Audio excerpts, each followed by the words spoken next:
Le roi de l'hélico, c'était lui et personne d'autre dans les années 1980. Malheureusement, après avoir connu le succès et la gloire, et avoir enchaîné les petits rôles, celui qui a brillamment incarné l'incroyable Stringfellow Rock dans la série Supercopter de Donald Bellisario a vécu une véritable descente aux enfers. Tombé peu à peu dans l'oubli, Jan-Michael Vincent est mort très discrètement, le 10 février 2019, à l'âge de 74 ans. Le comédien a succombé à une crise cardiaque alors qu'il était hospitalisé dans un établissement situé en Caroline du Nord, en Amérique.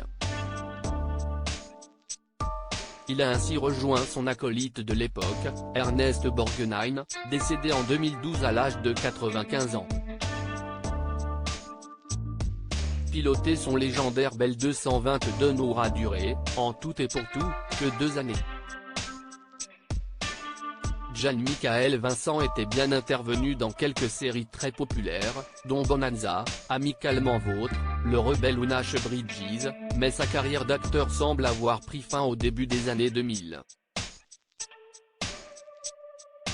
CIST en octobre 2014 qu'il était réapparu sans prévenir, de derrière les fagots, lors d'une interview choc réalisée par National Enquirer. Dans cette vidéo, on apprenait notamment que le comédien avait subi une amputation d'une partie de sa jambe droite en 2012 suite à une septicémie, après avoir souffert de troubles artériels qui avaient bien failli le tuer.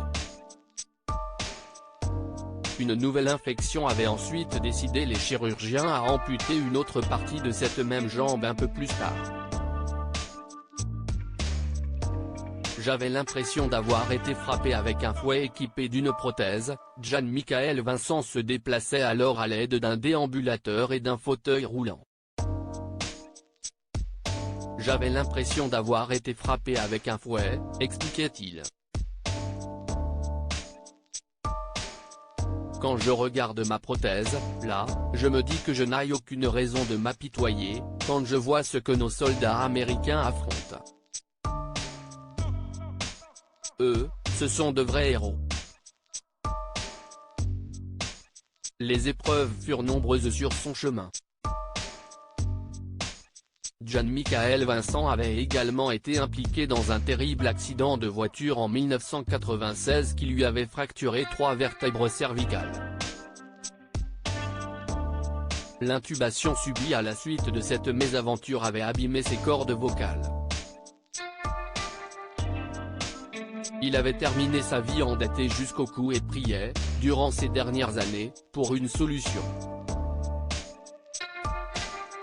Hanté par le démon de l'alcool, il avait également subi plusieurs cures de désintoxication dans les années 1980 et s'était retrouvé au poste plus d'une fois à cause de bagarres survenues dans des bars. Les choses doivent être, désormais, bien plus calmes tout là-haut.